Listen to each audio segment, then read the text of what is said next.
Dan misalnya ada perang jihad juga, yang dulu pernah jihad di Ambon juga misalnya, akan dipanggil ta'al.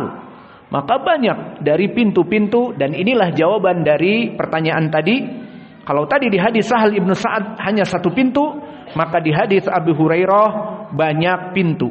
Dan ini adalah hadis yang pertama tentang permasalahan orang yang melaksanakan puasa keutamaannya masuk surga. Dan seperti biasa penulis akan memasukkan beberapa hadis yang semakna dengan ini, namun dari sahabat-sahabat yang lain. Dan tujuannya karena kitab ini berjudul Al-Akhbarus Sahihah fi Fadilatis Siyam, maka penulis mengumpulkan hadis-hadis yang sahih, sehingga tidak cukup satu keutamaan satu hadis misalnya, tidak. Dia berusaha untuk mengumpulkan semampunya hadis-hadis yang lain. Maka oleh sebab itu penulis akan memasukkan di sini dari beberapa hadis. Seperti tadi di hadis Junnatun minan nar disebutkan ada berapa? 11 hadis. Iya. Dari Abi Sa'id Al-Khudri yang muttafaqun alaih, kemudian yang lainnya dikeluarkan Ashabus Sunan. Dan begitu pun di sini. Hadis yang pertama tadi diriwayatkan oleh Imam Abi Hurairah yang muttafaqun alaih. Dan sekarang kita masuk kepada hadis yang kedua yang muttafaqun alaih juga. Dan di sini wajah pendalilannya lain. Maka di sini hadis yang kedua masih dari Abi Hurairah, yang mana pelajaran kita di sini karena untuk mempersingkat waktu kita daurah, bukan disarang sendiri. Kita memberikan hadis-hadis kepada antum langsung dibaca sahabatnya. Adapun kita di pondok karena disarang kita dan juga murid terus belajar dengan kita dan alhamdulillah tidak ada libur, maka kita membaca dengan sanad dan kita terangkan siapa sanadnya di sini dan siapa rawi-rawinya dan tahridnya dikeluarkan oleh siapa dan madarus sanadnya siapa dan semua rijalnya thiqat dihukumi sahih. Namun di sini untuk mempersingkat waktu karena waktu kita hanya malam ini saja, maka kita berikan langsung tanpa sanad. Maka di hadis yang kedua beristidlal penulis dengan hadis Abi Hurairah, yang mana poin pendalilannya disebutkan lisaimi farhatan, untuk orang yang berpuasa itu dua kebahagiaan, farhatun inda fitrihi wa farhatun inda liqa'i rabbihi. Orang yang berpuasa mempunyai dua kebahagiaan. Di dunia apa? Telah kita bahas di pelajaran yang lalu apa? Senang di saat datang waktu berbuka, karena dia menahan lapar dan haus. Waktu berbuka, ini kolak duriannya nih bentar lagi mau kita santap, senang. Dan yang lainnya yang tidak berpuasa Senin Kamis misalnya, biasa saja. Dia menjadi muadzin ataupun sholat sama dengan dia biasa saja, namun dia senang. Adzan sebentar lagi. Ini di dunia. Lalu di hari akhirat yang kedua tadi, farhatun inda liqa'i rabbihi. Dia bahagia dan senang di saat bertemu dengan Allah. Maka disebutkan oleh Imam Ibnul Qayyim rahimahullah bahwa makna kalimat liqa bi rabbihi mengilzamkan untuk bertatap muka dengan Allah. Maknanya ru'yatillah. Maka hadis ini juga menjadi pendalilan bahwa kita akan melihat Allah dengan penuh kebahagiaan. Karena melihat wajah Allah adalah kenikmatan puncak prima di surga. Jadi kenikmatan surga ada. Dan di sana ada kenikmatan high enough, kenikmatan yang paling puncak dari itu semua. Mana dalilnya? Allah berfirman, lilladina ahsanul husna wa ziyadah. Untuk orang-orang yang melaksanakan iman dan amal soleh, lilladina ahsanu, yang berbuat baik di dunia, al-husna. Apa makna al-husna? Disebutkan tafsir dari Nabi sendiri dari jalan Ka'ab ibnu Ujrah dan Ubay ibnu Ka'ab dan yang lainnya, bisa naik kepada paling sedikit Hasan li Ghairi. Nabi mentafsirkan sendiri makna al-husna ay al-jannah, wa makna az-ziyadah an-nadhar ila wajhillahi jalla wa ala. Dan makna ziyadah tambahan kenikmatan melihat wajah Allah. Sehingga seseorang yang masuk surga, dia akan meraksanakan kenikmatan, mulai dari makan, minum, mengawini bidadari. Namun apakah di balik itu semua masih ada kenikmatan high enough? di atas kenikmatan yang lain? Naam, apa? Melihat wajah Allah. Mana pendalilannya? Ayat ini. Dan ayat ini telah datang tafsirnya juga di dalam hadis. Nabi membaca ayat ini di dalam hadis yang diriwayatkan oleh Imam Muslim dari Suhaib ibnu Sinan, yang mana Nabi mengatakan, idza dakhala ahlul jannatil jannah, jika telah masuk penduduk surga kepada surga, yatajallallahu, maka Allah mendatangi mereka. Wa qala, berkata Allah kepada penduduk surga, ya ahlal jannah, hal azidukum syai'an, wahai penduduk surga, maukah kalian aku berikan kenikmatan yang lebih daripada ini? Maka heran penduduk surga, sudah cukup dengan kenikmatan yang ada, sibuk dengan istri-istrinya, bidadari-bidadarinya, makanan dan minuman. Namun Allah akan memberikan kenikmatan yang lebih dari itu. Maka dijawab oleh penduduk surga apa? Ya Rabbana, laqad najautana minan nar, laqad angqadtana minan nar, wa qad bayatta wujuhana, engkau telah memutihkan wajah-wajah kami dan telah menyelamatkan kami dari api neraka. Maka kenikmatan dibalik apa lagi yang akan engkau berikan? Subhanallah. Wa yatajalla rabbuna jalla wa ala, makna yatajalla apa?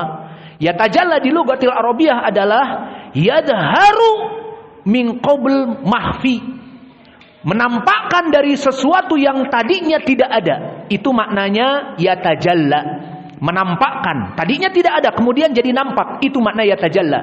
Maka yatajalla rabbuna jalla wa ala, Allah menampakkan dirinya.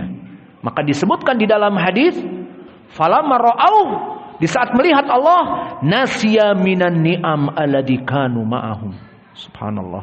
Mereka semuanya lupa dari kenikmatan yang ada pada mereka. Melihat wajah Allah, nikmat high enough di atas segala nikmat. Maka poin pendalilannya ini, ayat ini tadi. Nabi kemudian membaca ayat lilladzina ahsanul husna wa ziyadah. Berarti makna hal azidukum syai'an, ucapan Allah tadi kepada kaum muslimin, kepada ahli jannah, maukah aku berikan tambahan? Inilah ayat lilladzina ahsanul husna wa ziyadah. Kembali kepada the point hadis ini. Disebutkan untuk orang yang berpuasa dua kenikmatan. Kenikmatan yang pertama di dunia, kenikmatan yang terakhir kedua di hari akhirat bertemu dengan Allah, maknanya melihat wajah Allah, dan itu puncak kebahagiaan. Berarti orang yang berpuasa kenikmatannya besar apa tidak? Kemuliaannya besar apa tidak? Dia bukan hanya masuk surga, akan melihat Allah, seperti ucapan Allah juga, wujuhu yauma idzin nadhirah ila rabbiha nadhiratun. Wajah-wajah mereka nadhirah, maknanya sumringah, bahagia. Seperti hadis ini. Wal farah inda liqa'i rabbih, kebahagiaan di saat melihat Allah. Maka sesuai dengan ayat tadi, wujuhu yauma idzin nadhirah ila rabbiha nadhirah. Maka hadis ini farhah yang kedua, kebahagiaan yang kedua, bertemu dengan Allah. Maka inilah dari pendalilan yang kedua, bahwa orang yang berpuasa masuk surga, bahkan puncaknya bisa melihat Allah. Hadis yang ketiga diriwayatkan oleh Imam Ahmad. Ini hadis yang ketiga, yang mana langsung kepada sahabat Abu Umamah. Maka poin pendalilannya di sini,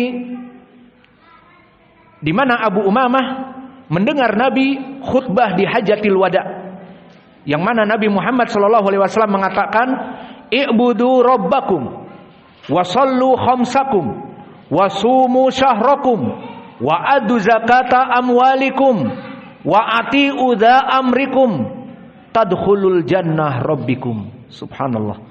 Disebutkan di Hajatil Wada, wahai kaum muslimin, salatlah 5 waktu kalian, bayarlah zakat-zakat kalian, puasalah 1 bulan kalian, taatilah pemerintah kalian, dan masuklah surga kalian.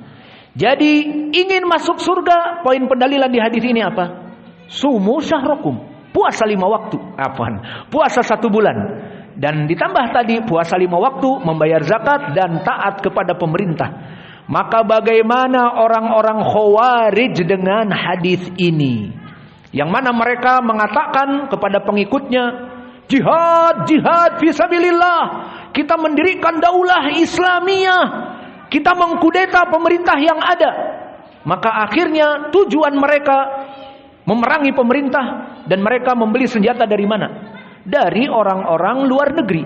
Maksudnya dari orang-orang barat atau dari kelompok kufar, untuk membeli senjata dari mereka dan memerangi kaum muslimin.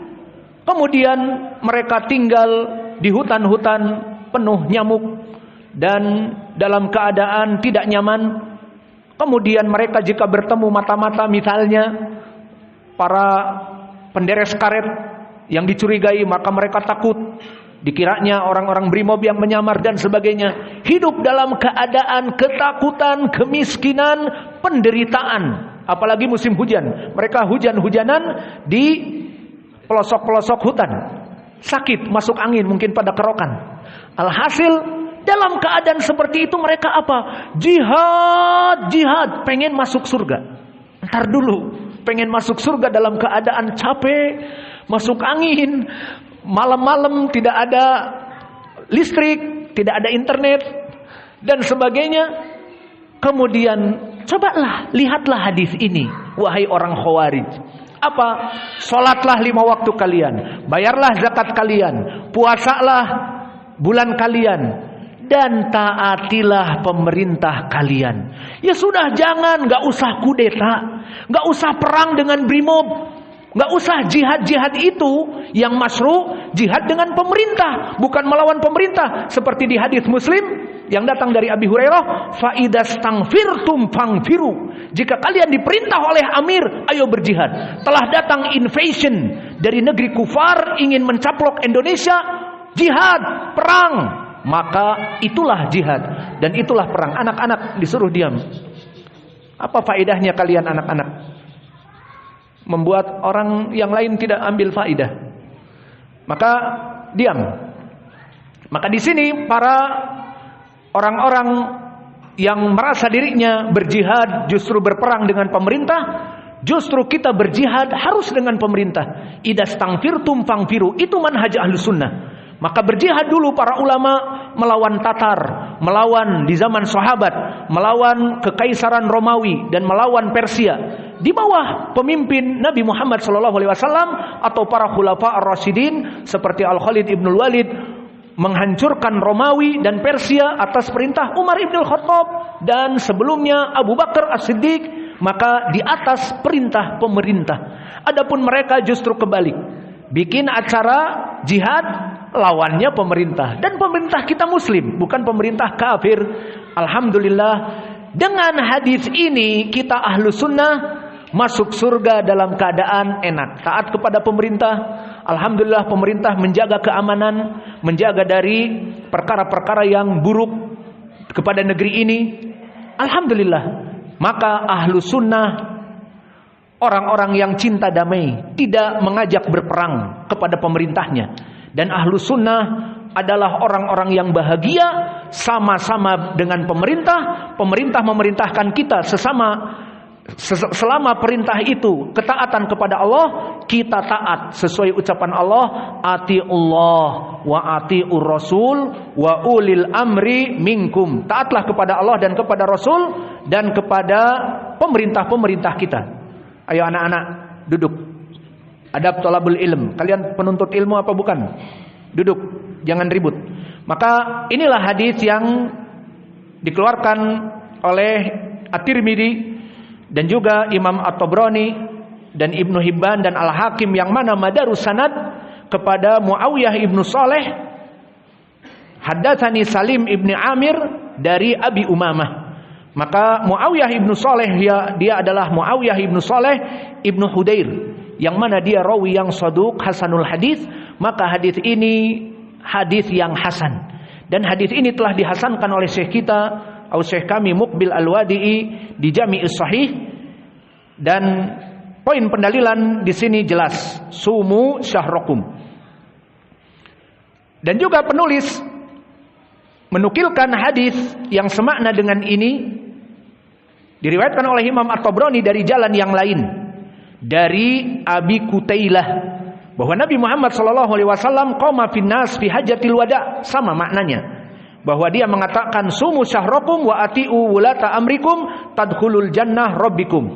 Maka lafaz ini datang dari Abu Qutailah, diriwayatkan oleh Imam At-Tabrani dan juga Ibnu Abi Asim dan yang lainnya, yang mana Abu Qutailah telah terjadi ikhtilaf di kalangan para ulama ahli hadis, apakah dia sahabi atau tabi'i. Siapa yang menetapkan? Imam Al-Bukhari, dikatakan lahu suhbah. Habis.